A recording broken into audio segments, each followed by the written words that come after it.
I was 10 feet away from the operating room, clutching the paperwork to donate my kidney to my dying sister, when I heard her voice through the door. She wasn't crying. She was laughing.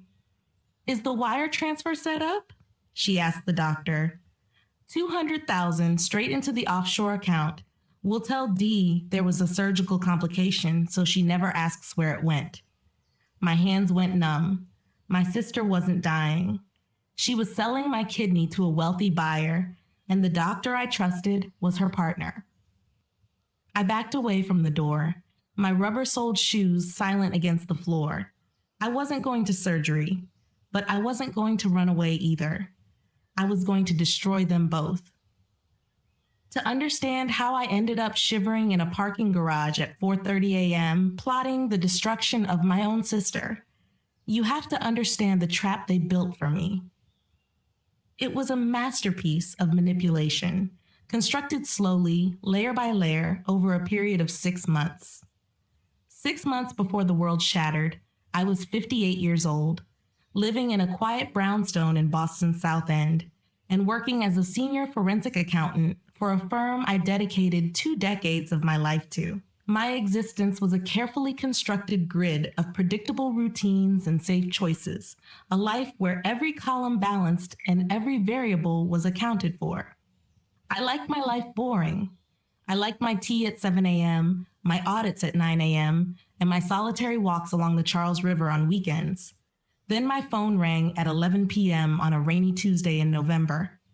The glowing screen displayed Noelle's name, a rare occurrence at this hour, and a prickle of unease ran down my spine because my sister only called after 10 p.m. when she needed money or a rescue. She was the girl I'd helped raise after our father died, the chaotic force I had shielded from consequences since she was 8 and I was 14. I answered immediately, conditioned by decades of being the responsible one, the fixer, the safety net. "Dee?" Her voice was shaking, weak and terrified, barely a whisper over the sound of rain against her windows. "You need to come over. Please. I don't know what to do." "I'm coming," I said, already reaching for my keys, my mind racing through the usual list of Noelle disasters: divorce, bankruptcy, a car accident. "Are you hurt?" "Just come," she sobbed, and the line went dead. I threw a trench coat over my pajamas and drove through the relentless Massachusetts sleet to her estate in Wellesley, a sprawling colonial mansion she'd bought with her husband, Dr. Warren Ashford's surgeon salary. It was the kind of house designed to impress, with manicured hedges and a circular driveway filled with furniture I had helped her buy when her boutique real estate firm was floundering and she needed a silent partner to co-sign a loan. When I arrived, the house was dark, except for a single light in the living room. Noelle answered the door, and the sight of her stopped me in my tracks. She looked gaunt, her skin having a grayish, pasty undertone that I had never seen before, and she was wrapped in 3 layers of cashmere blankets despite the central heating being cranked up to 75 degrees. "Noelle?" I whispered, stepping into the foyer. She collapsed into my arms before I could even shut the door, her body feeling frail and trembling. Warren stood behind her, his face grave, and his composure as a leading surgeon barely holding as he helped guide us to the living room. "What is it?" I asked, looking between the two of them. "Is it the business? Is it Mom?" Warren guided Noelle to the sofa, tucking the blankets around her with a tenderness that made my heart ache for him. He turned to me, his eyes rimmed with red, looking every inch the devastated husband. He went to the mahogany sideboard and picked up a thick file folder, the logo of Commonwealth General Hospital stamped on the front. "It's her kidneys, Dee," Warren said, his voice cracking with what I thought was grief, though I now wonder if it was the stress of living with a liar. "She's in stage 4 failure. We found out 3 days ago." The world tilted on its axis. "Failure? But she's 52. She's healthy. She plays tennis." "It's genetic, likely an autoimmune response we missed," Warren explained, slipping into his doctor persona, using medical jargon to build a wall of authority that I wouldn't dare question. Her filtration rate has plummeted to 14%. Without a transplant, we're looking at maybe 2 years of rapid decline, but dialysis will drain the life out of her long before that. She's already showing signs of uremic poisoning. I looked at my sister's pleading face, at the way her hands shook as she reached for a glass of water, and at Warren's desperate eyes. Then, I looked at the medical documents spread out on the table, the graphs showing a terrifying downward slope, and the lab results highlighted in red. It looked terrifyingly real. And I thought about all the times Noelle had needed me over the years. When she was 16 and someone broke into her car, stealing the money she'd been saving for college applications, I took on extra shifts to make up for it. When she was 22 and crashed my car, claiming someone had hit her in a parking lot, insurance covered it, no questions asked. When she was 28 and her real estate business was drowning in debt, I co-signed a $40,000 loan. 30 years of being the big sister who fixed everything. Who sacrificed? Who showed up? This was just the latest sacrifice, and the biggest one. I'll get tested, I said, the words leaving my mouth before I had even processed the implications. Noelle looked up, tears streaming down her face. D, no, it's too much to ask. It's a major surgery. I'm your sister, I said firmly, walking over and taking her cold hand in mine. I promised Dad I'd take care of you. I'm not going to let you die. I said the words, and they tasted like ash in my mouth. A strange, cold weight settled in my stomach. Not the fear of surgery, but a primal instinct warning me that I had just stepped into a trap I couldn't see. She squeezed my hand, and for a moment, I felt a surge of love and a validation of my entire life's purpose. You're my angel, she whispered. I sat there holding her hand, overwhelmed by the tragedy of it all. But looking back, there was a chilling perfection to the scene that should have terrified me. The medical file on the table was crisp, no coffee stains, no creases from worried hands, and her skin didn't hold the heat of a fever or the sweat of pain. It was cool and dry, like marble. I brushed the unease away, desperate to be the good sister, never realizing that I wasn't comforting a dying woman. I was shaking hands with my own executioner. The next morning, Warren drove us into the city to meet the specialist he had personally selected. Dr. Ridley Gaines is the best transplant coordinator in New England, Warren said as we navigated the morning traffic on the pike. He handles the VIP cases. He's discreet, and he moves fast. I called in a lot of favors to get him to take Noelle's case. We met Dr. Gaines in his office at the hospital, a space that smelled of leather and reassurance.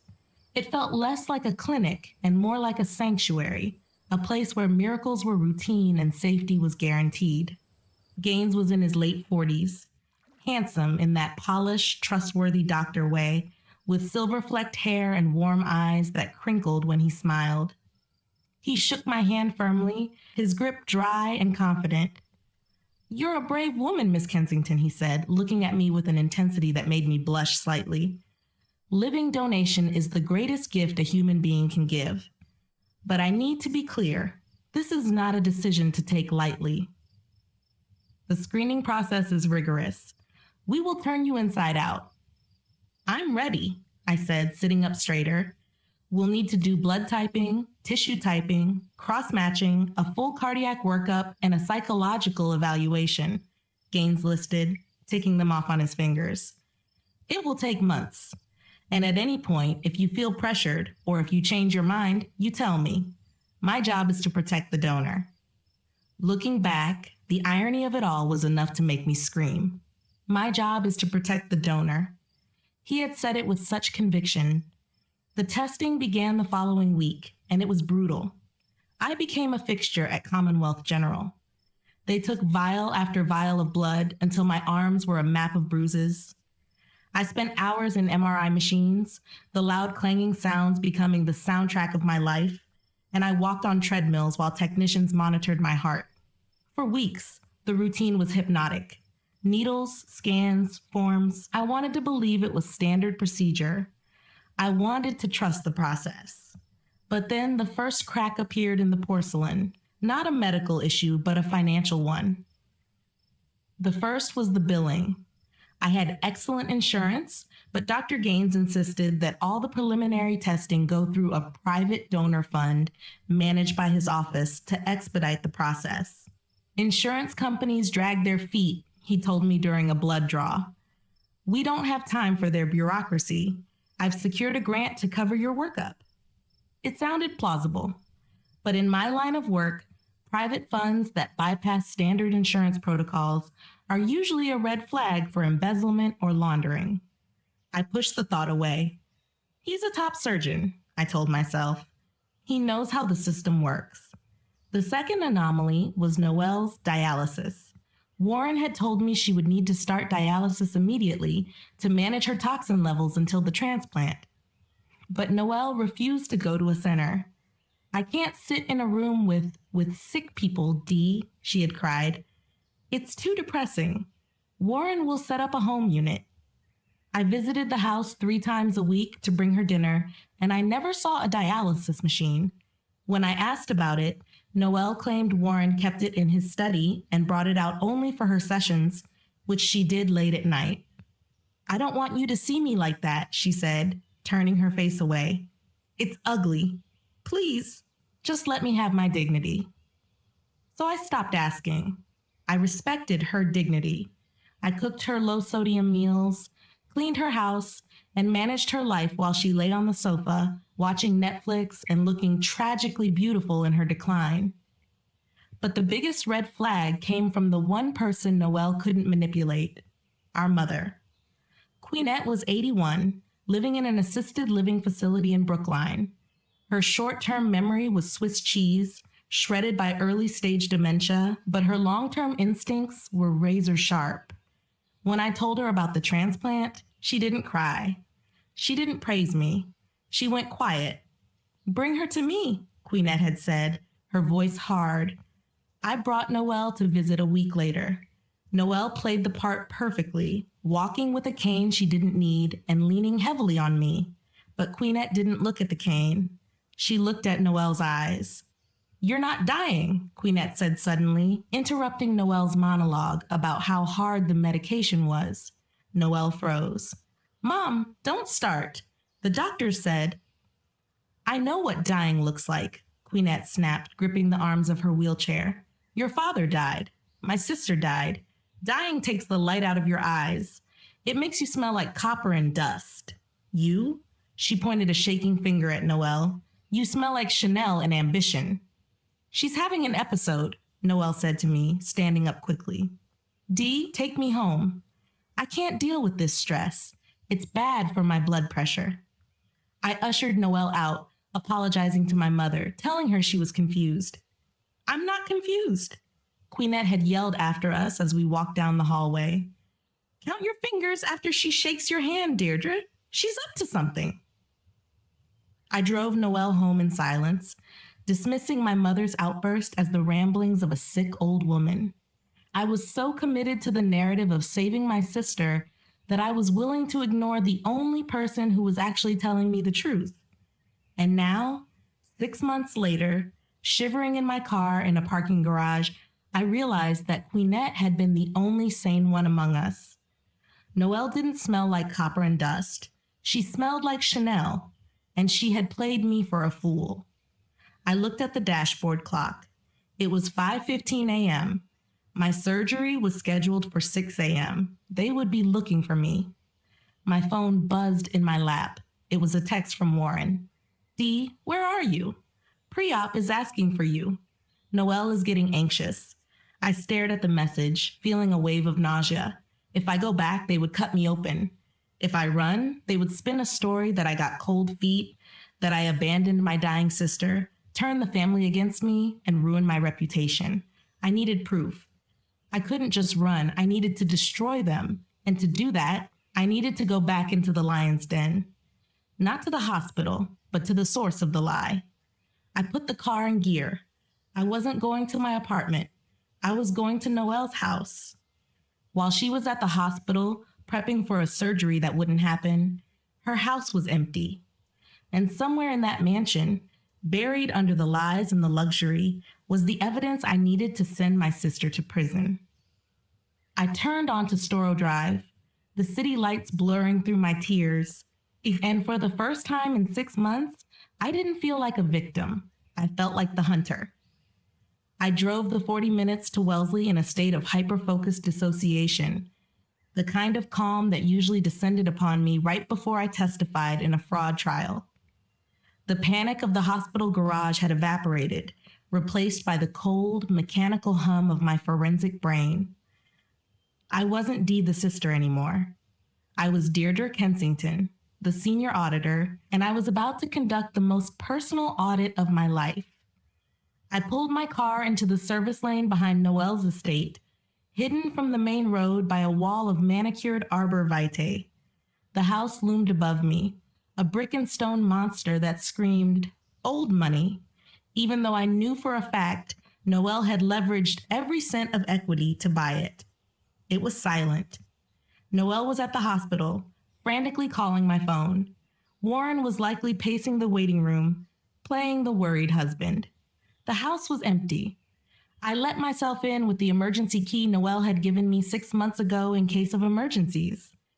The key turned in the lock with a smooth, silent click. The heavy door swung open, and the breath of the house hit me. Stale air, cold silence, and the distinct feeling that I was trespassing in a tomb. The foyer was cold, the heat turned down to save money.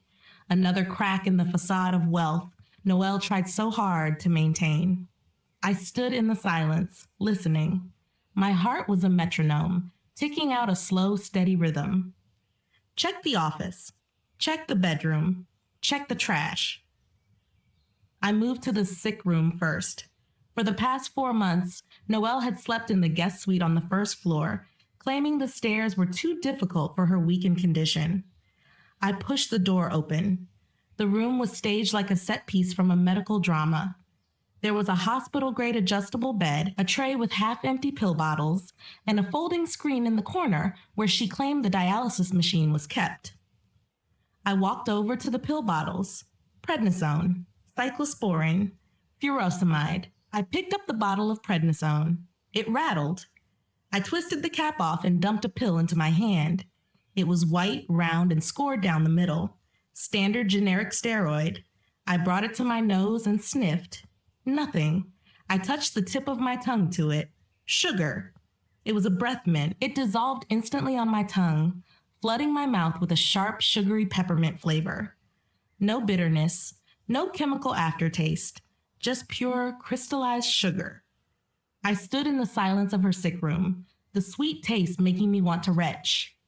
I checked the furosemide, diuretics meant to flush water from the body. These were just caffeine pills. I recognized the jagged edge where they had been split. Every bottle was a prop. I moved to the folding screen in the corner and pulled it back, expecting to see the home dialysis unit Warren had supposedly set up. There was nothing there but a yoga mat and a stack of fashion magazines. I felt a wave of dizziness, not from shock, but from the sheer scale of the gaslighting.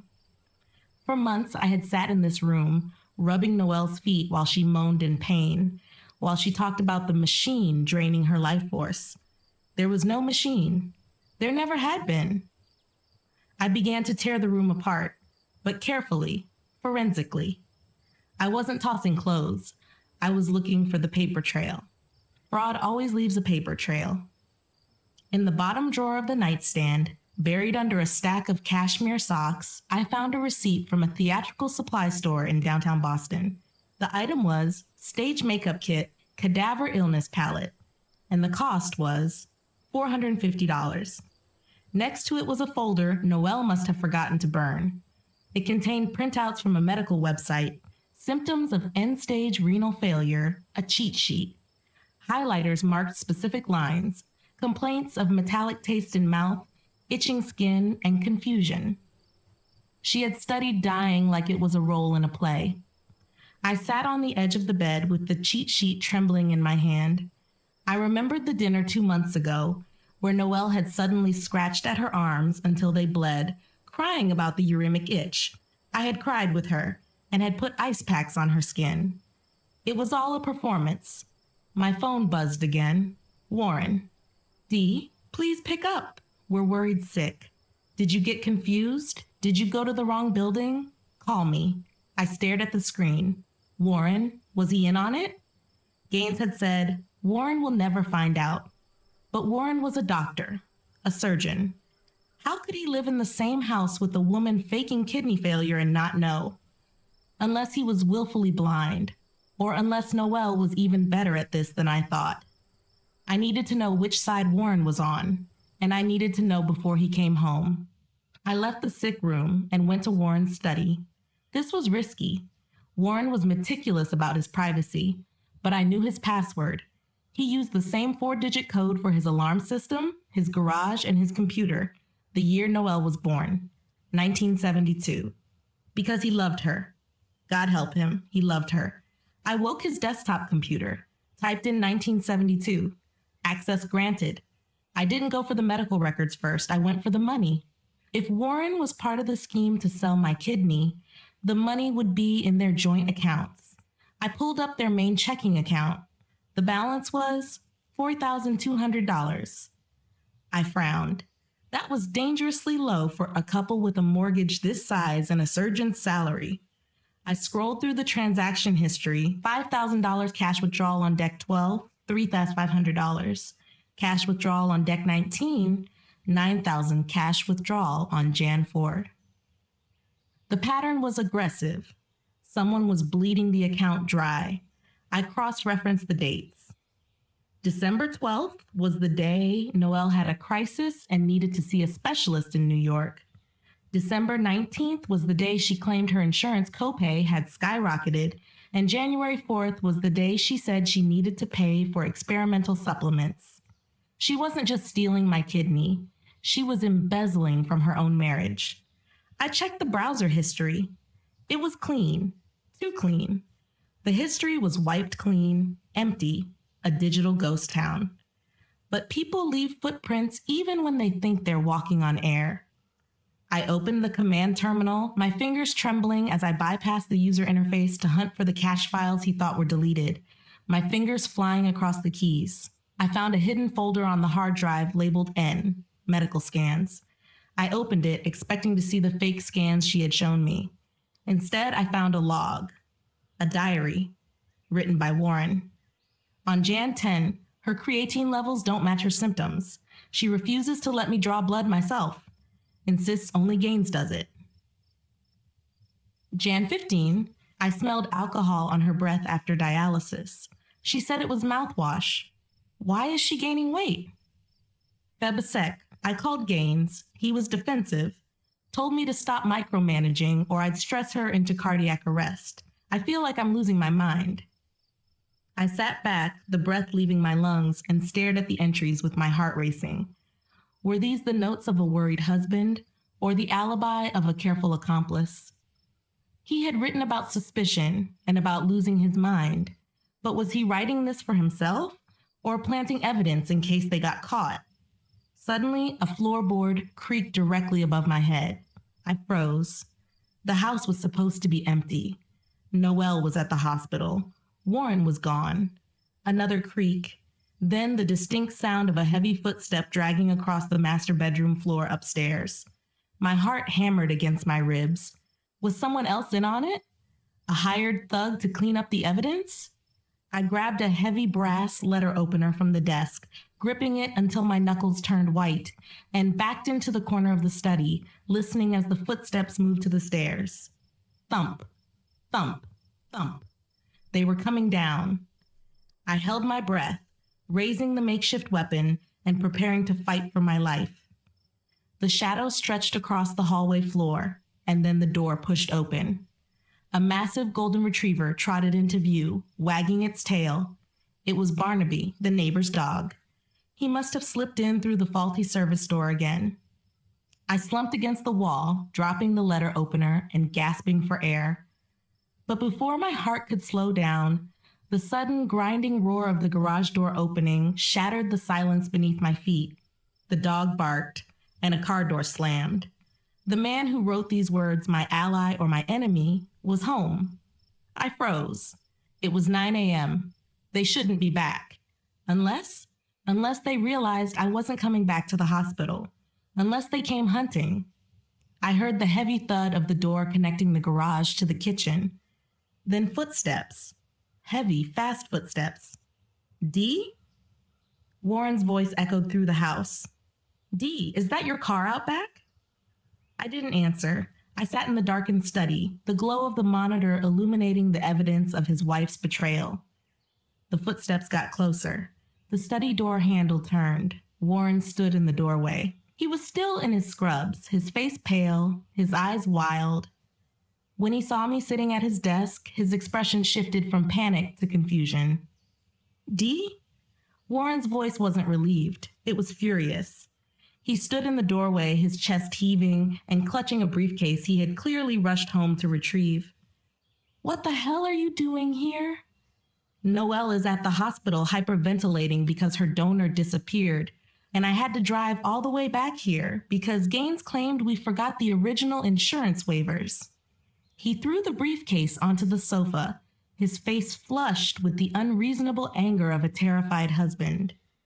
I was planning to come to your apartment after retrieving this briefcase to drag you back, but then I saw your car outside. And you are here calmly, while my wife, your sister, is dying. He took a step toward me, his voice shaking. You're sitting at my desk? Seriously? Get up, Dee. We are leaving, now. Shut the door, Warren, I said. My voice was calm, terrifyingly calm. No, he shouted, raking a hand through his hair. I am not playing games. She has maybe 48 hours of kidney function left, and you are playing detective? You promised her. I said, shut the damn door. He flinched at the steel in my voice, momentarily stunned into silence, and slowly kicked the door shut behind him. You are acting insane, he spat. Whatever cold feet you have. I swiveled the chair around to face him. Tell me about Dr. Gaines. Warren blinked, his anger tripping over his confusion. Ridley? What does he have to do with you running away? He's saving her life. Is he? I asked. Is he saving her life? Or is he sleeping with your wife? The silence that followed was violent. Warren stared at me, his face turning a dangerous shade of red.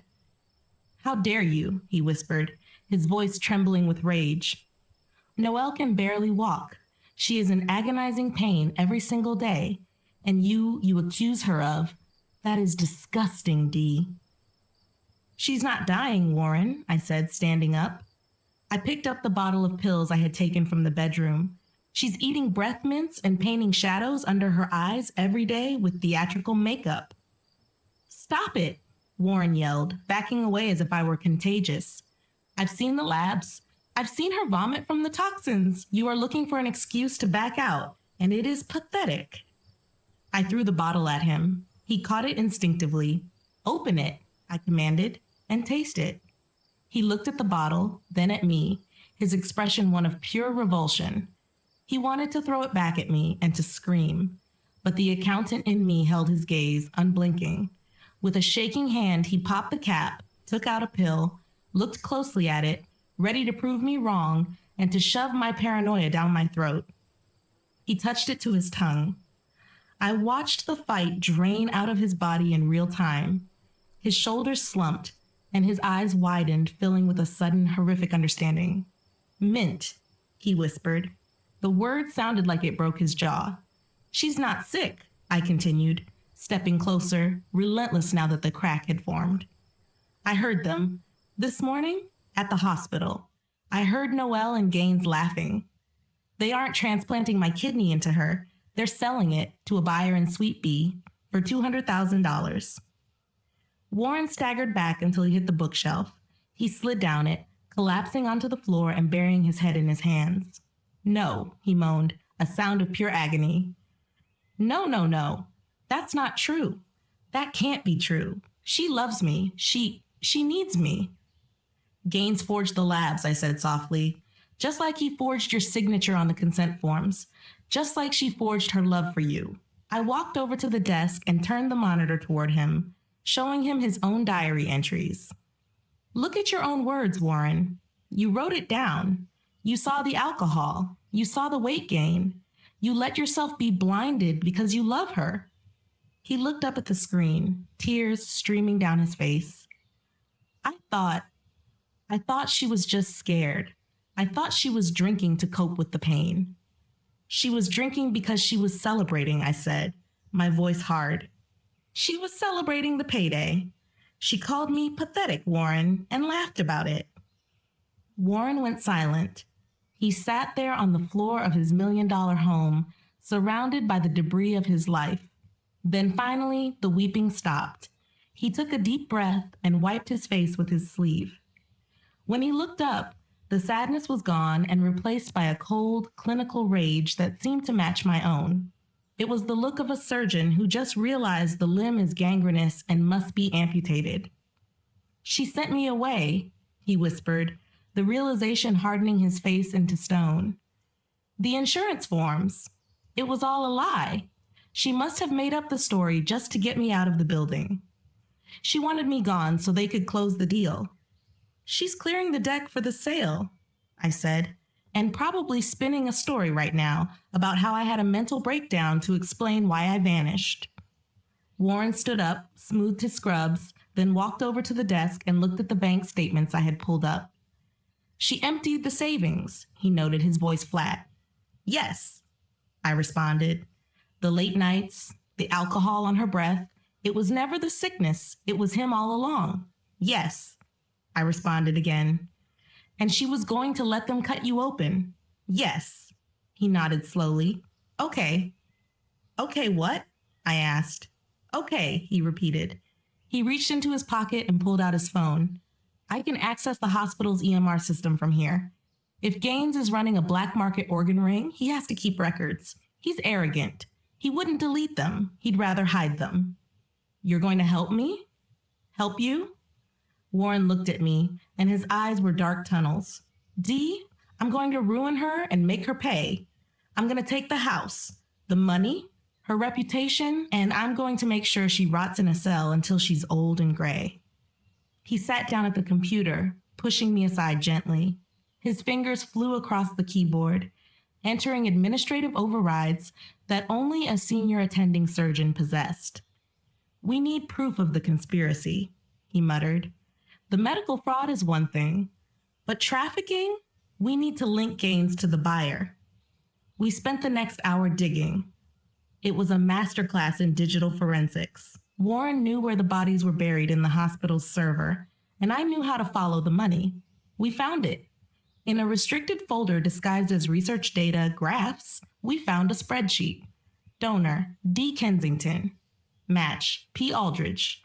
Price, $200,000 plus $50,000 deposit. Status scheduled. Preston Aldridge, Warren read the name, his voice chilling. The tech CEO, he's been in the VIP wing for a month waiting for a kidney. He's the buyer, I said. He's either a victim, Warren whispered, his hand resting on the door handle, or he's the money behind the butcher shop. If he knows, Dee, if he is aware, we aren't walking out of this room without a fight. We need to get him on record, I said. We will, Warren promised. But first, we need to deal with Noelle. My phone rang again. It was Noelle. Let me answer, Warren said. He put the phone on speaker. Dee, Noelle shrieked. Where the hell are you? Dr. Gaines is furious. You are ruining everything. Warren spoke, his voice calm, loving, the perfect husband. Noelle, honey? It's Warren. I found Dee. You did? Her voice shifted instantly to relief.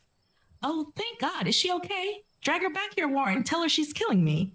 She's having a panic attack, sweetheart, Warren lied smoothly. She's at my office. She's scared and says she needs to see you.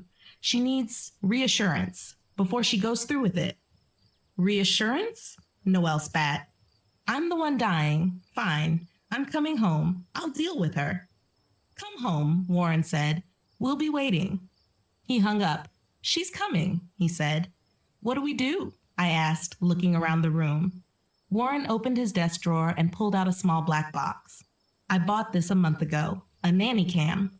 I thought maybe the cleaning lady was stealing the liquor. He let out a dry, humorless laugh. Turns out it was my wife. He walked over to the bookshelf and wedged the tiny camera between two volumes of medical encyclopedias. He angled it toward the sofa. We're going to get a confession, Warren said. She thinks you're weak, Dee. She thinks you're pathetic. Play the part. Cry. Beg. Make her feel safe. Make her brag. And you? I'm going to be upstairs, Warren said, watching on the monitor. And when she admits she's stealing your kidney, then what? Then we call the FBI, Warren said. I looked at the camera lens, a tiny black eye staring back at me. It was the trap, and I was the bait.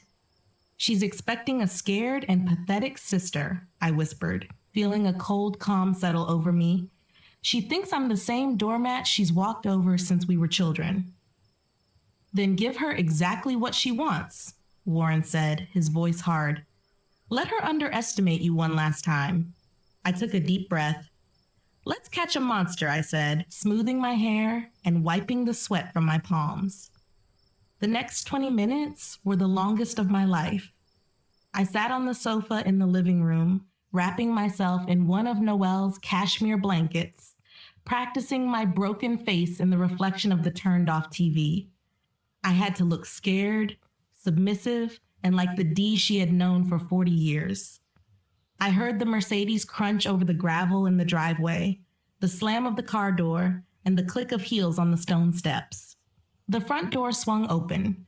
Noelle leaned heavily on the doorframe, clutching her side, her face a mask of pained exhaustion. She limped into the foyer, looking at Warren with wide, tear-filled eyes. "Oh, Warren," she gasped, her voice trembling. "I was so scared. Is she here? Is she okay?" Warren played his part perfectly. He guided her to the hallway, his face a mask of concern. "She's in the living room, honey. She's calm, but she's fragile. She needs you." Noelle nodded weakly. "I'll talk to her. Just give us a moment, please? I don't want to overwhelm her." "I'll be in the kitchen making tea," Warren said. He squeezed her shoulder, a touch that must have made his skin crawl, and walked away, disappearing into the back of the house to watch the monitor. Noelle waited. She stood perfectly still, listening to Warren's footsteps fade. The moment she was sure he was gone, the transformation happened. It was terrifyingly instant. She straightened her spine, the hand clutching her painful side dropped away, and the look of concern vanished, replaced by a cold hard sneer. She walked into the living room without a limp, moving with the storming energy of a CEO whose merger was falling apart. "You selfish bitch," she hissed, throwing her purse onto the chair. "Do you have any idea how embarrassing this is?" she demanded.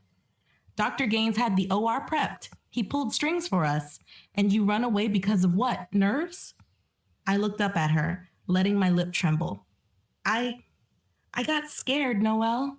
It's a big surgery. I needed to know it would be okay." "Of course it will be okay," she shouted, pacing the room. "You give the kidney, I get better, we go on vacation. It's simple." "But are you sure you're sick?" I asked, my voice small. You look strong today." Noelle stopped pacing, peered at me, her eyes narrowing. She stepped closer, invading my space and using her height to intimidate me. "Don't you dare," she whispered. "Don't you dare question my pain. You don't know what it's like. I am rotting from the inside out, Deirdre. And you are the only one who can save me. If you don't do this, if you walk away, you are killing me, your own sister. Is that what you want? Do you want to explain to Mom why I'm dead?" She was good. God, she was good. Even knowing the truth, knowing the pills were mints and the labs were fake, I felt the old tug of guilt, the reflex to fix it. But then I saw it. Just a flicker. A tiny smirk at the corner of her mouth.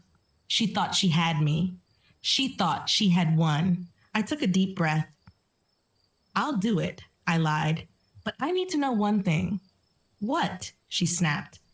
"Does Dr. Gaines, does he really care about you? Or is this just business?" Noelle laughed. That same cruel laugh I had heard in the hospital. "Oh, Dee," she said, shaking her head. Ridley loves me. We're going to celebrate in Maui once this is over, with the bonus money. Bonus money? I asked, widening my eyes. What bonus money? Noelle froze. She realized she had slipped, but then she looked at me, the pathetic and cowering Dee, and she decided it didn't matter. Insurance, she lied smoothly. A payout. For the surgery. Oh, I said. Okay, I'm ready then. Noelle smiled, a predator smile. Good girl, get in the car, we're going back. Can I just use the bathroom first? I asked. Make it fast, she said, checking her watch. Ridley is waiting. I walked out of the room, past the hidden camera, past the study where Warren was watching everything. I walked into the bathroom, locked the door, and looked at myself in the mirror. Gotcha. I emerged from the bathroom, splashing cold water on my face to mimic the aftermath of a panic attack, my heart still hammering against my ribs like a trapped bird. Noelle was standing by the front door, tapping her foot impatiently and checking her watch with the manic energy of a woman whose payday was slipping away by the second. She didn't look at me with concern. Rather, she looked at me like a delivery driver who was running late with a package. Well, she demanded, her hand already on the doorknob. Are we going? Ridley is texting me. He's holding the OR. I walked toward her, forcing my shoulders to slump, adopting the posture of the submissive doormat she had trained me to be for 40 years. I'm ready, I said, my voice barely a whisper. But I can't ride with you, Noelle. I feel sick. If I ride in your car with that perfume, I'm going to throw up.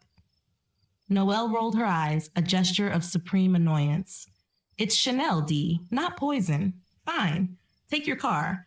But if you aren't at the hospital in 45 minutes, I am telling Mom you abandoned me. I'll be there, I lied. I just need to drive slow. Don't drive slow, she snapped. Drive fast. Then she turned toward the hallway where Warren had disappeared to make tea. Warren, she shouted, her voice pitching up instantly into that fake, sweet register she used for him. I'm getting Dee back to the hospital. We'll meet you at admission. Don't hurry. She didn't wait for a response, didn't care if he finished the tea. She just threw open the door and marched out to her Mercedes, not even looking back to see if I was following. I watched through the sidelight as she peeled out of the driveway, with gravel spraying from her tires, speeding toward the city and the man she was conspiring with. She thought she had won and had bullied me back into submission, just like she used to when we were children. As soon as her tail lights disappeared around the bend of the arborvitae, the library door opened. Warren stepped out, looking 10 years older than he had an hour ago, his face gray and drawn, but his eyes were dry. He held the iPad in his hand like a weapon. I got it, he said, his voice flat and terrifyingly calm. The bonus money, the Maui trip, the admission that she's manipulating you. It's all there. Is it enough? I asked, leaning against the wall for support now that the adrenaline was fading into a cold dread. Is it enough to convict them? For fraud? Yes, Warren said. But for trafficking? No, we need the buyer. We need to know if Preston Aldridge knows he's buying a stolen kidney or if he's being conned too. If he knows, he's a monster, I said. If he doesn't know, he's a witness. Warren looked at his watch. Gaines will be prepping Aldridge right now.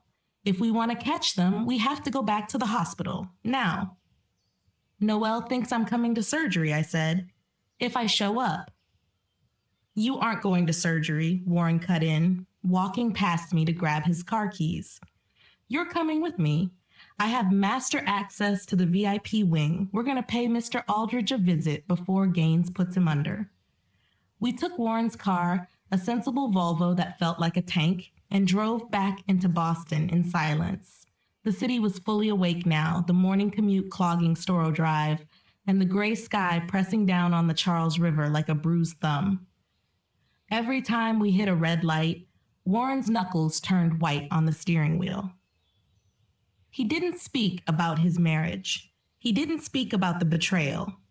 He was in surgeon mode, focused, precise, and cutting away the emotional tissue to get to the root of the problem. We parked in the physician's lot, bypassing the main entrance where Noelle would be waiting for me. Warren swiped his badge at a side entrance, and we slipped into the sterile labyrinth of Commonwealth General. The VIP wing is on the 12th floor, Warren whispered as we navigated the back corridors, avoiding the main elevators. It's isolated, private security. Gaines runs it like his own personal fiefdom. We took the service elevator up. When the doors opened, the air changed. It no longer smelled like a hospital. Rather, it smelled like fresh lilies and money. The floors were carpeted in plush navy wool, and the walls adorned with genuine oil paintings of Boston landscapes. It was quiet, not the eerie silence of the morgue, but the hushed, expensive silence of a five-star hotel. Room 1204, Warren murmured, checking his phone. That's where the log said Aldridge is? A private security guard sat at a desk near the nurse's station, but he nodded at Warren. Dr. Ashford, he said respectfully. Checking on a consult, Warren said smoothly, not breaking stride. We rounded the corner to the VIP corridor, and Warren grabbed my arm, pulling me back. Problem, he whispered. Standing in front of Preston's door wasn't the usual hospital security. It was a private contractor, broad shoulders, earpiece, no badge. One of Gaines's fixers. He'll know I'm not the attending physician, Warren hissed. We have to bluff him, I said. Look confident. We walked toward the guard. He stepped into our path, blocking the door with his massive frame. His hand drifted to his belt, not to a radio, but to something concealed under his jacket. Restricted area, the guard rumbled. Dr. Gaines gave orders. No visitors, no staff. My mouth went dry. Warren stepped up, channeling every ounce of his surgeon's arrogance. I'm Dr. Ashford, chief of surgery. Mr. Aldridge's vitals just spiked. If you block me and he codes, I will have you charged with manslaughter before the body is cold. Move. The guard hesitated. He looked at Warren's badge, then looked at me. Who's she? He asked, staring me down. Specialist, Warren lied smoothly. Gaines called her in. The guard held our gaze for an agonizing 5 seconds. His hand stayed near his belt. Finally, he stepped aside. Make it quick, he grunted. We slipped inside the room, and Warren leaned against the closed door, wiping a bead of sweat from his forehead. We have 5 minutes before he calls Gaines to check that story. The room was massive, featuring a panoramic view of the Boston skyline. Sitting in a leather recliner by the window, hooked up to an IV drip, was Preston Aldridge. I recognized him from the business pages of the Globe. He was a titan of the tech industry, a man worth billions, known for his ruthlessness in the boardroom. But the man in the chair looked small. His skin was the color of parchment, his cheeks sunken, and his eyes surrounded by dark, bruised circles. This was what kidney failure actually looked like. He looked up, startled. Dr. Gaines? He rasped. No, Warren said, locking the door behind us. I'm Dr. Warren Ashford, and this is Deirdre Kensington, the donor. Preston's eyes widened. He tried to sit up, wincing as the movement pulled on his IV line. I don't understand. Dr. Gaines said you were in prep. He said you preferred anonymity. He said a lot of things, Warren interrupted, walking to the foot of the bed. Did he tell you that he's charging you $200,000 for a kidney that Deirdre thinks she's donating to her dying sister? The silence in the room was absolute. The only sound was the rhythmic beep, beep, beep of the heart monitor, which began to speed up as Preston processed the words. What? Preston whispered. My sister isn't sick, Mr. Aldridge, I said, my voice steady. She's faking stage 4 renal failure. Dr. Gaines is her lover. They concocted a plan to trick me into donating my kidney to save her, only to harvest it and sell it to you. They were going to tell me the graft failed and tell you it was an anonymous altruistic donor. Preston stared at me in shock, looked at Warren, then looked back at me. That's impossible, he stammered. Gaines is the head of the department. I paid the facilitation fee to the hospital foundation. I signed papers. Did you pay the foundation? Warren asked. Or did you wire money to an account called Pacific First Offshore? Preston went pale. The blood drained from his face so fast I thought he might code right there in the chair. He reached for the glass of water on his tray, his hand shaking so violently the water sloshed over the rim. He told me. He said the offshore account was for the donor's long-term care, Preston said, his voice trembling with a mix of fear and dawning rage. He said the donor wanted privacy and tax protection. He said it was standard for high net worth international transfers. I never asked for money, I said softly. I thought I was saving my sister's life. Preston closed his eyes and let out a long, ragged breath. When he opened his eyes again, the confusion was gone. The titan of industry was back. I am dying, Miss Kensington, he said, his voice gaining a jagged edge of steel. I have maybe 3 months left. I have spent my fortune trying to buy time. But I have never, in 40 years of business, stolen from a partner. He reached for the call button on his bed rail, but Warren stopped him. Don't call the nurse, Warren said. Gaines controls the nursing staff on this floor. If you raise the alarm, he'll know we're here. He'll run. Then what do you want? Preston asked. We want to catch him, I said. We want him to come in here, thinking the deal is on. We want to record him confirming the transaction, and then we want to destroy him. Preston looked at me. He studied my face, perhaps seeing the same exhaustion and betrayal that he felt. Then he nodded slowly. My legal team is downstairs, Preston said. I have a recorder on my phone, and I have a very, very short temper for thieves. The plan was formed in whispered tones over the next 10 minutes. It was reckless, dangerous, and relied entirely on Gaines's arrogance.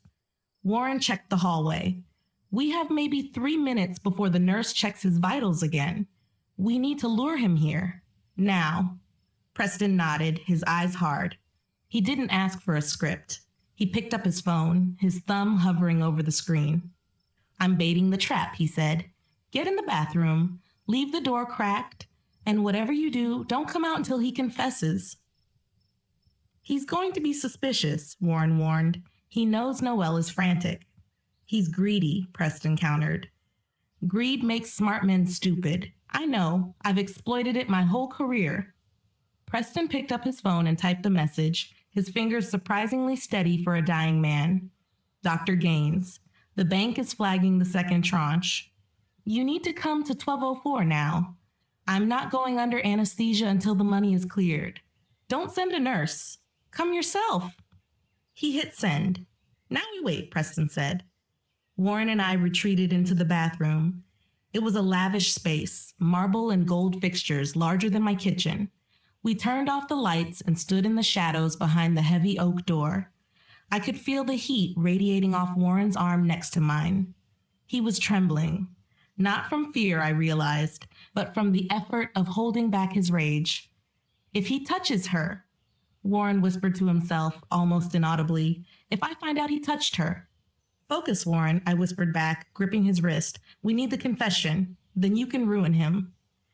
2 minutes later, the door to the hospital room opened. Preston? Dr. Gaines's voice, smooth, professional, and condescending. What's the problem? We're on a tight schedule. The donor is en route. The problem, Ridley, Preston said, his voice weak but clear, is that my bank in Zurich is asking for a routing number that matches the foundation, not the offshore LLC. They think it's a shell company. It's not a shell company, Gaines said, and I could hear the irritation in his footsteps as he walked closer to the bed. It's a specialized medical trust. We discussed this. Privacy is paramount. I know what we discussed, Preston said, but I'm looking at the paperwork again, and I'm looking at the donor consent form you gave me. It says anonymous, but the wire transfer has a reference code that links to a Noelle Ashford. There was a pause, and a silence so heavy it felt like gravity had increased. That's a clerical error, Gaines said, his voice dropping. Noelle she's the case manager. It's just internal coding. Is she? Preston asked. Because I did a little searching while I was waiting.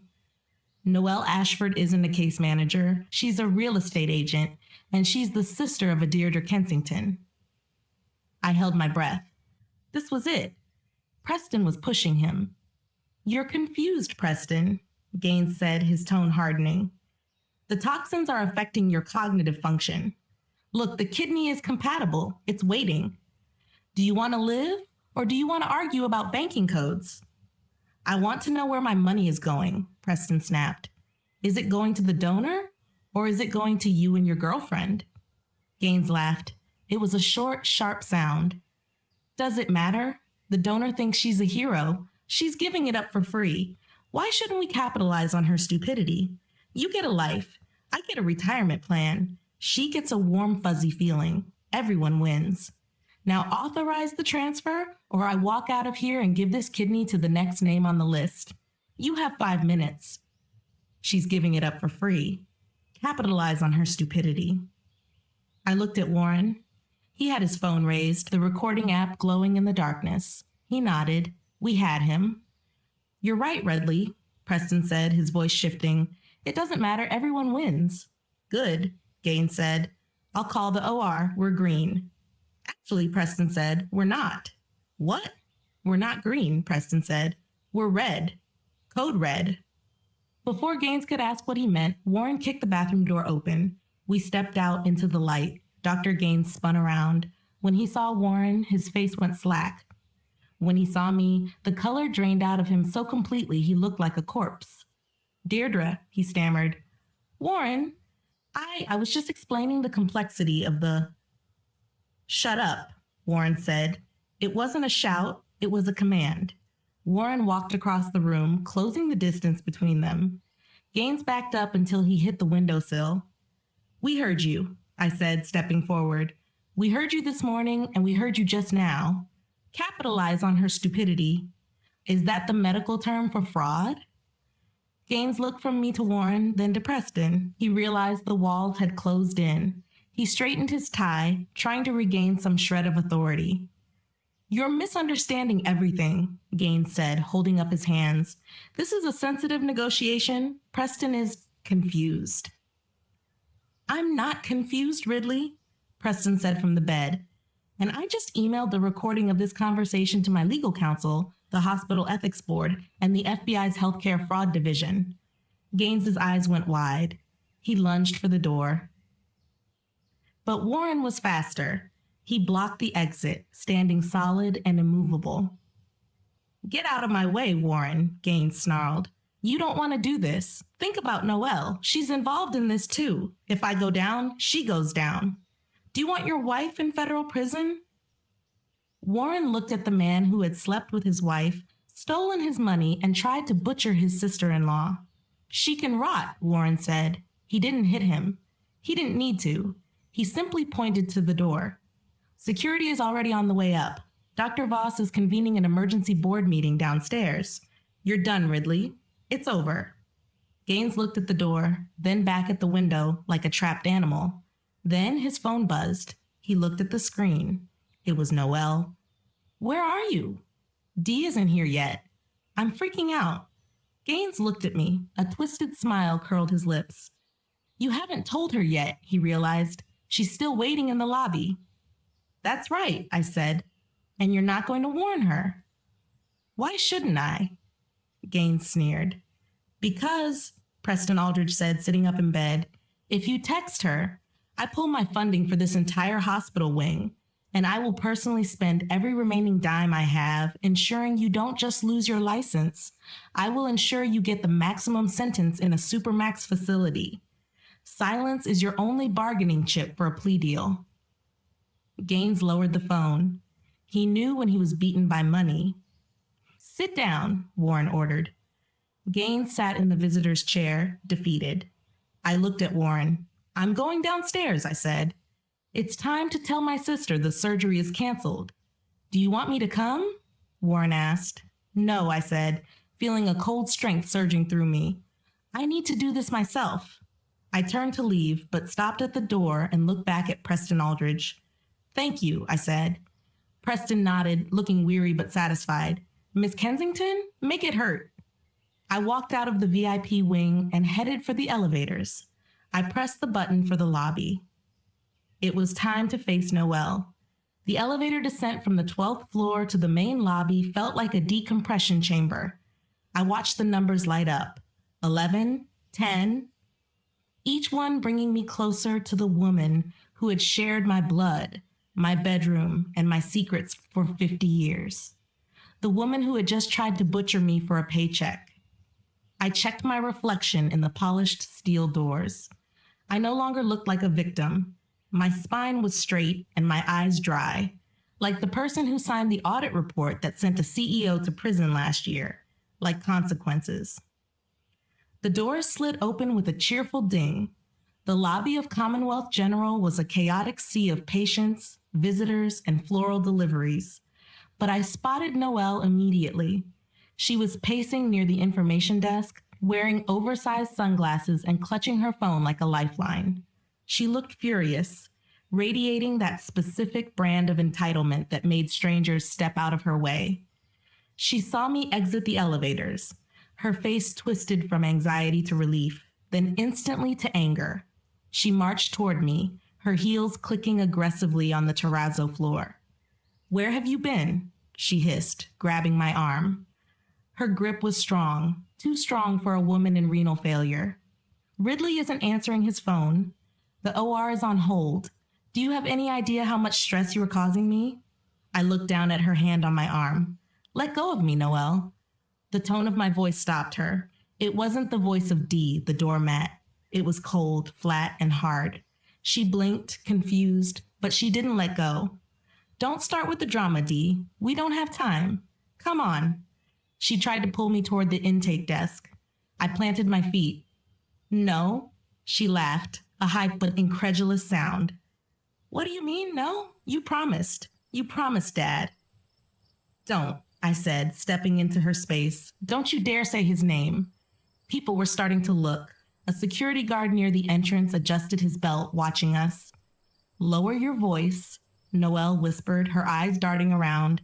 "You're making a scene. Just get in the elevator. We can talk upstairs."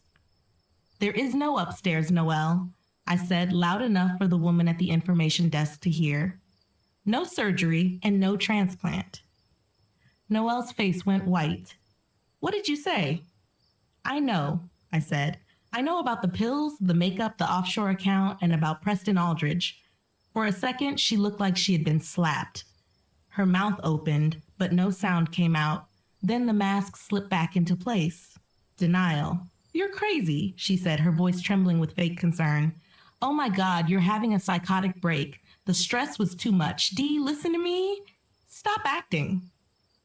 I shouted. The sound echoed through the lobby. The entire room went silent. "Stop acting like you're dying. You aren't sick. You aren't sick. You're a thief. You tried to sell my kidney for $200,000. "She's lying," Noelle screamed, turning to the crowd, playing to the audience. "My sister is mentally ill. She's confused. Please, someone help me get her to a doctor." She lunged for me again, trying to physically drag me toward the elevators, desperate to get me away from the witnesses. "Miss Kensington?" The voice came from behind me, deep and authoritative. I turned. 2 Massachusetts state troopers were standing there. Behind them was Dr. Helena Voss, the head of the ethics board, looking pale and grim. Noelle's grip on my arm slackened. She looked at the troopers, then at Dr. Voss. "Thank God," Noelle breathed. "Officers, my sister is having a breakdown. She's delusional. Please, can you help me get her to Dr. Gaines's office? He can sedate her." The older trooper stepped forward. He didn't look at me. He looked straight at Noelle. "Noelle Ashford?" "Yes," she said, confused. "I have a warrant for your arrest." The world seemed to stop. The silence in the lobby was absolute. "What?" Noelle laughed nervously. "Arrest? For what? Dealing with a crazy sister?" "For conspiracy to commit human trafficking, medical fraud, wire fraud, and grand larceny," the trooper recited. He reached for his belt. "Now turn around and place your hands behind your back." The trooper grabbed her wrist, spinning her around with practiced efficiency. The sound of the cuffs ratcheting shut echoed through the lobby. You have the right to remain silent, the trooper intoned, his voice boring over her shrieks. Anything you say can and will be used against you in a court of law. Get your hands off me, Noelle screamed, ignoring the rights entirely. She stumbled back, shaking her head vigorously. No, this is a mistake. Call Ridley. Call Dr. Gaines. He'll explain everything. Dr. Gaines is currently in custody on the 12th floor, Dr. Voss said, her voice cutting through the air like a scalpel. He has been suspended and detained by hospital security. He isn't coming to help you, Noelle. The color drained from Noelle's face.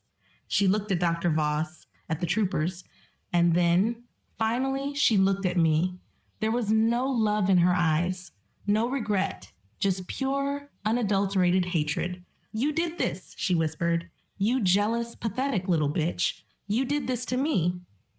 Yes, I said, holding her gaze. I did. The trooper grabbed her wrist. She tried to pull away, screeching like a banshee. Get your hands off me. Do you know who my husband is? He's the chief of surgery. Warren. As if summoned, the elevator doors pinged open again.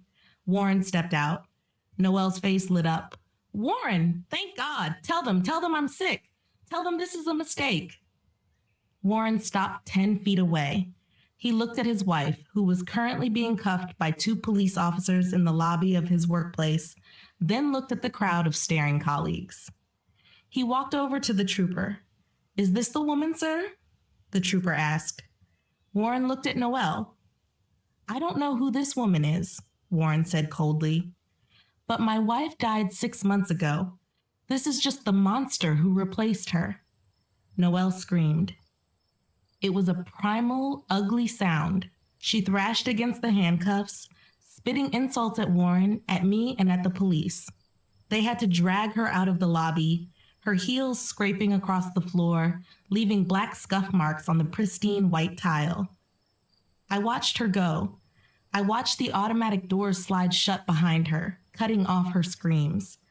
Then I stood in the middle of the lobby, trembling, not from fear, but from the massive release of adrenaline. Warren walked over to me. He put a hand on my shoulder. It's over, he said. No, I said, looking at the stunned faces of the hospital staff. It's just the beginning. The press is going to eat this alive. I knew the hospital's PR machine would try to bury this to save its reputation. I needed a flamethrower. So I drove straight from the hospital to the Omni Parker house to meet Tamsin Vale. Tamsin was my college roommate turned investigative journalist for the Seattle Times, and the only person I trusted to handle a story this toxic. She had flown in the moment I texted her the truth. We sat in her room, surrounded by room service, coffee, and legal pads, and I gave her everything. The bank statements, the hidden camera footage, and the recording of Gaines and Preston Aldridge. This is the story of the decade, Tamsin said, her eyes gleaming. A top surgeon, a wealthy socialite, a billionaire tech mogul, and a sister who fought back. Write it, I said. Burn them down. We released the evidence into the wild and waited. For 3 hours, there was absolute silence. Then my phone buzzed. Then Tamsin's laptop pinged. Then the world exploded. The article went live on the Boston Globe's website the next morning at 6 a.m. By 8 a.m., satellite trucks were parked on my lawn, and by 9 a.m., Noelle's face was on CNN. The public reaction was visceral. In a world tired of corruption, the idea of a wealthy woman faking a terminal illness to steal an organ from her own sister struck a nerve. The internet exploded. #JusticeForD trended on Twitter. But the real damage wasn't on social media. It was in the courtroom of public opinion, which moves faster than any judge. Noelle's real estate brokerage fired her by tweet at 10 a.m. The Wellesley Garden Club issued a statement revoking her membership and condemning her actions. And before noon, Dr. Gaines was stripped of his medical license pending investigation. I sat in my apartment watching the news with Queenette. I had picked her up from the nursing home, feeling she deserved to see this. We watched footage of Noelle being led into the courthouse for her arraignment. She looked terrible, No makeup, hair frizzy, and wearing an orange jumpsuit that clashed violently with her skin tone. She kept her head down, like she was hiding from the cameras. Queenette took a sip of her tea. She always hated orange, Queenette observed dryly.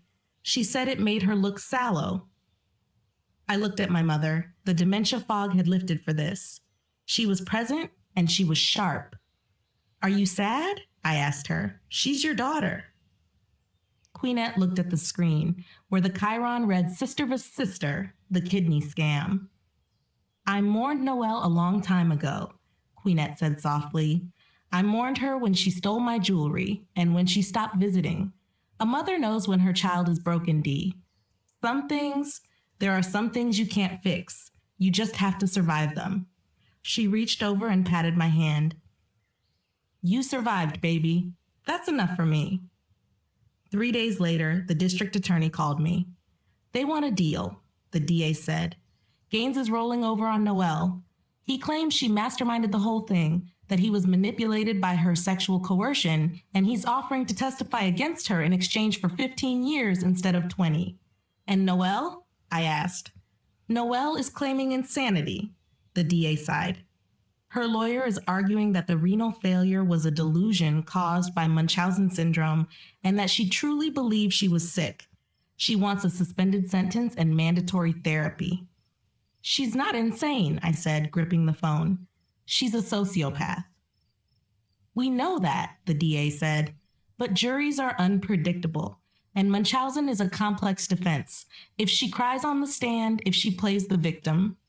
She won't play the victim, I said. Not when the jury sees the video. The video? The hidden camera footage from her living room, I said. The one where she laughs about me being pathetic. The one where she talks about the vacation in Maui. That's not a delusion, Mr. District Attorney. That's premeditation. There was a silence on the line. Send it to me, the DA said. I sent the file. 2 hours later, the DA called back. The plea deal is off the table, he said, and I could hear the smile in his voice. We're going for the maximum. Noelle Ashford is going to rot in prison. The month leading up to the trial was a blur of depositions and strategy meetings. I moved in with Warren temporarily, strictly as friends, bound by trauma.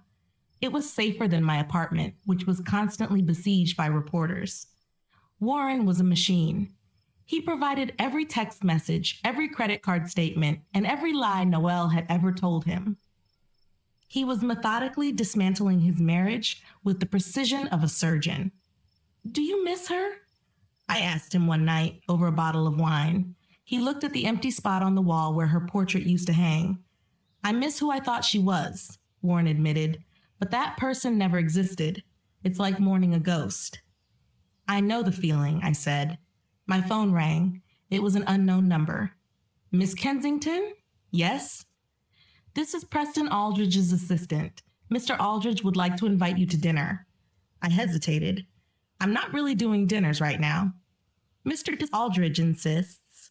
He says he owes you a thank you that isn't a subpoena. I went. Preston was still in the hospital, but he had been moved to a private suite with a dining area. A catered meal from Boston's best steakhouse was laid out on the table. He looked better. Not cured, he was still dying, but lighter. The DA tells me you're the star witness, Preston said, cutting into a steak he probably shouldn't be eating. I'm the only witness who matters, I said. Good. Preston said, I have a proposition for you. He slid a folder across the table. I'm setting up a foundation, he said. The Aldridge Kensington Initiative, dedicated to exposing medical fraud and protecting living donors. I'm endowing it with $10 million. I stared at the number. Why Kensington? Because you saved me from becoming a black market buyer, Preston said, and because I want your name to mean something other than victim when this is over. He leaned forward. I want you to run it, Deirdre. Quit your job. Be the director. Salary is $200,000 a year, plus benefits. I'm an accountant, I stammered. Exactly. Preston smiled.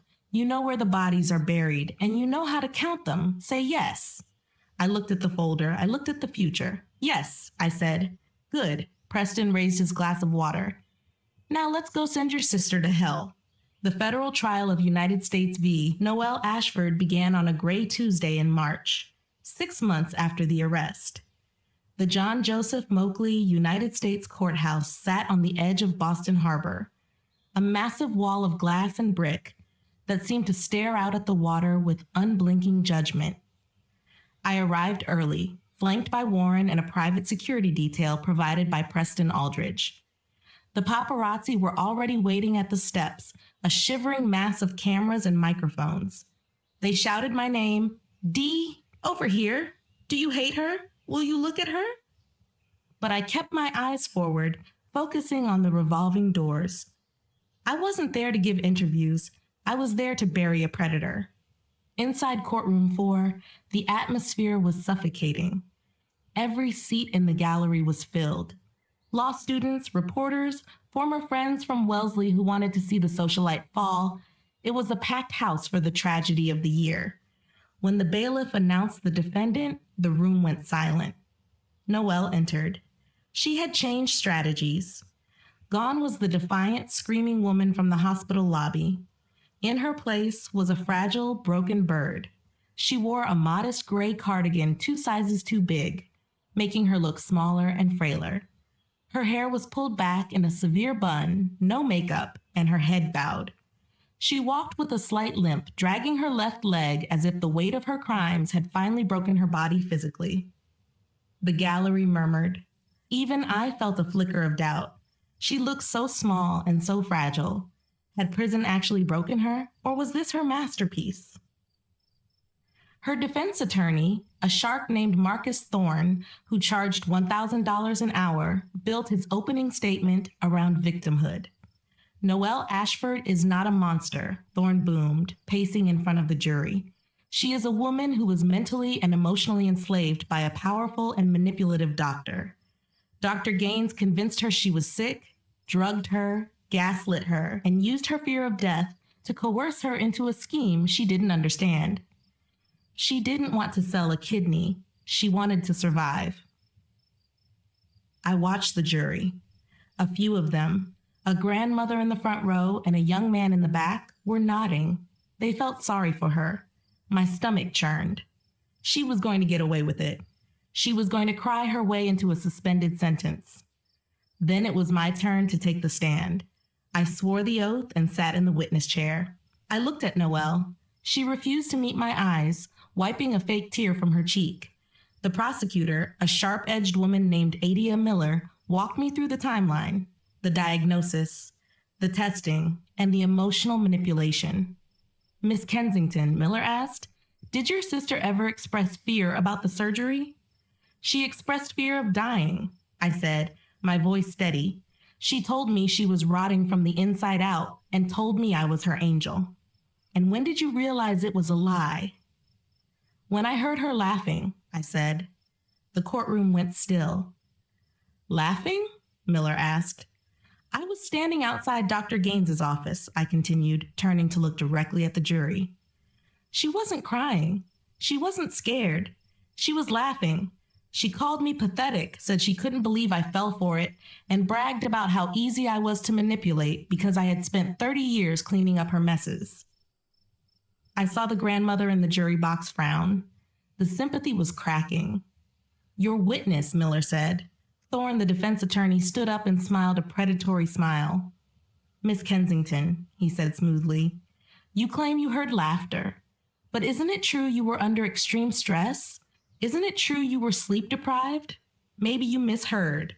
Maybe she was crying hysterically, and your mind distorted it." "I didn't mishear," I said. "How can you be sure?" Thorne pressed. "Without a recording, it's just your word against hers. A jealous older sister against a sick woman." I looked at Thorne.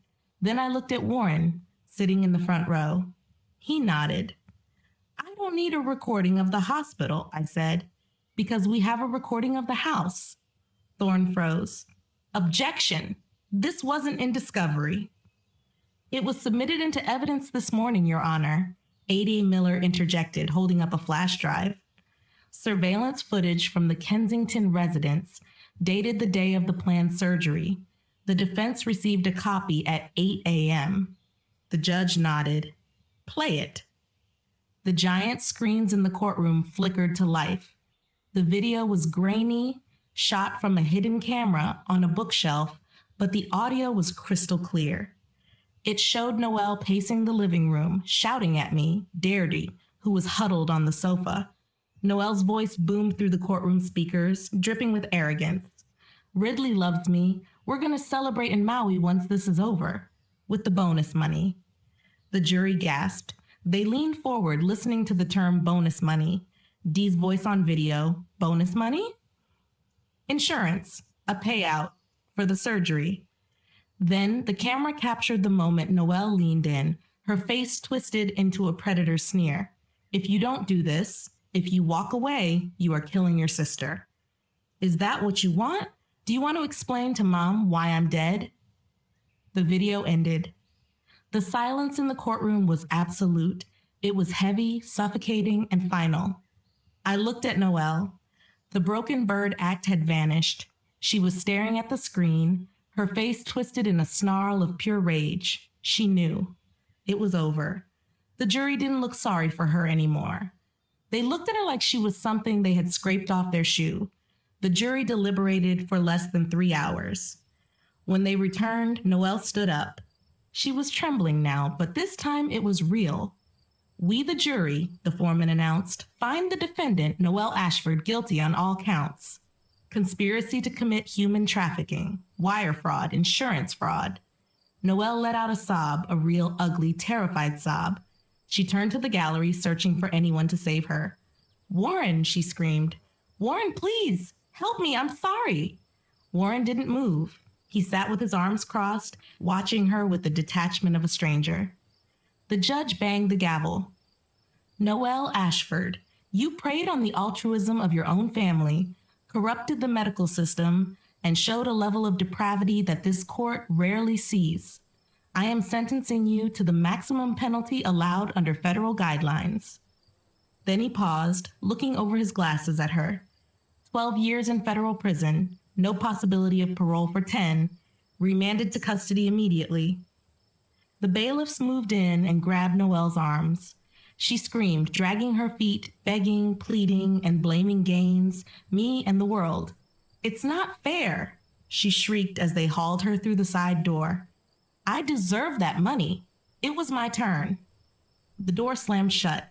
Silence returned to the courtroom. I let out a breath I felt like I had been holding for 6 months. Warren reached over and squeezed my hand. It's done, he said. I looked at the empty defense table. Yes, I said. It's done. 2 years later, the autumn wind off Boston Harbor was brisk, whipping the leaves along the cobblestones of the Seaport District, but I didn't feel the chill. I sat in my corner office on the top floor of the Aldridge Kensington Initiative, overlooking the water. The office is glass and steel, filled with light, the exact opposite of the dark and cramped cubicle where I spent 20 years auditing other people's wealth. My calendar is full. Tomorrow, I fly to Washington, D.C. to testify before a Senate subcommittee on organ donor protection laws. Next week, I'm hosting a gala to raise money for victims of medical fraud. I earn a salary that allows me to live in a penthouse in Back Bay. And for the first time in my life, I have a closet full of clothes that weren't bought on sale. Preston Aldridge passed away 6 months ago, peacefully, surrounded by the best care money could buy. He never got a kidney, but he died with his conscience clean, leaving the bulk of his estate to the foundation. He left me a note in his will, to the woman who taught me that the only thing more valuable than time is truth. Warren remarried last spring. A pediatrician with a warm laugh and zero interest in social climbing. They are happy.